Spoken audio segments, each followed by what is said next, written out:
Hello, my name is Dave Gnage, and I have the honor and privilege to serve as chairman of the Board of Trustees. We recorded last month's message in the sanctuary. I went over to the church right after Reverend Yvonne recorded her message for the week. And I'll tell you, it was kind of sad. You know how, as platform assistant, I like to say, "Good morning, Unity Church for Creative Living," with a lot of energy and getting energy from you. Well, being in that room with without your smiling faces, without feeling your love and your energy, uh, it's just an empty room. So for this report on the board, I'm recording it from our home office.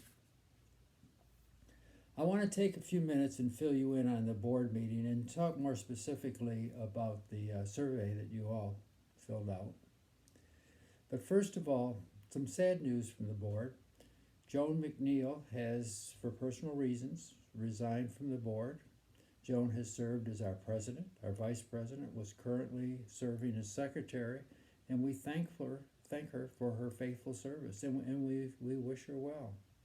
The good news is back in April, we applied for the Small Business Administration's Payroll Protection Program, and we received funds to cover 2 months of salaries for regular employees and for utilities. So that'll help us through May and June. Things get a little bit tighter in July and August and so on. So thank you very much for your gifts and tithes and love offerings, and keep them coming. God is good, right? God is good. And I know you're all out there saying all the time. We had 62 people fill out the survey.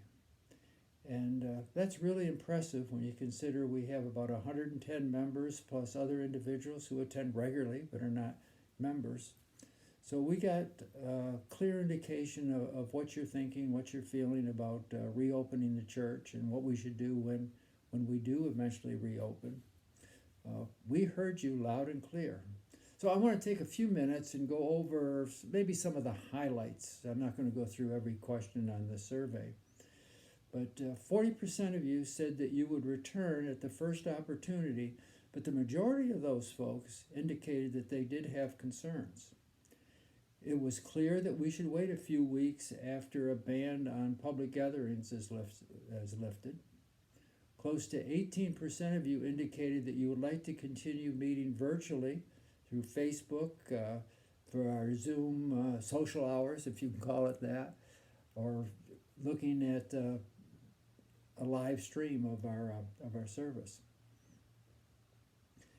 We can infer that the majority of you would not be comfortable returning until the number of new cases is very small, social distancing recommendations are relaxed, and some folks told us that if we opened the building before the social distancing recommendations were lifted, they would avoid physical contact, wear a mask, and continue social distancing.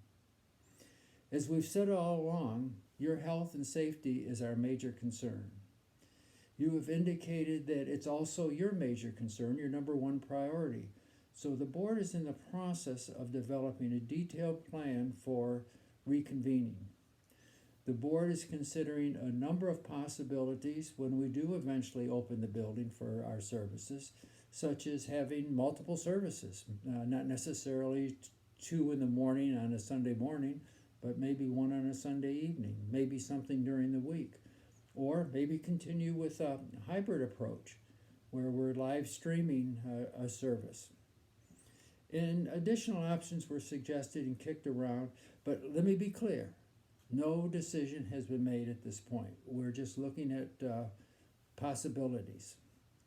The board will continue to do extensive research related to reopening the building. And, well, let me tell you, in the past, my old grandpappy told me, "Son, in your career, you're going to have to make some tough decisions where either decision could be wrong. And that's kind of the situation we're in right now. So if we open the building too early, and that's a mistake, then people are going to get sick. If we open the building too late, then we've missed the opportunity for fellowship. We've missed the opportunity of one of the things that makes Unity Church for Creative Living so special, and that's the relationship we have with one another. So for me personally, if I'm going to make a mistake, it would be opening the building too late. The bottom line is right now, given that there's no vaccination, although there are some promising signs, the doctors, I have trouble saying that word, are warning of a reoccurrence in the fall. It'll be a few months before we open the building. We are blessed to have other ways and means of convening for worship and for fellowship, and we'll continue to be creative and come up with new opportunities. As Reverend Yvonne says, it's a good day for a good day. Namaste.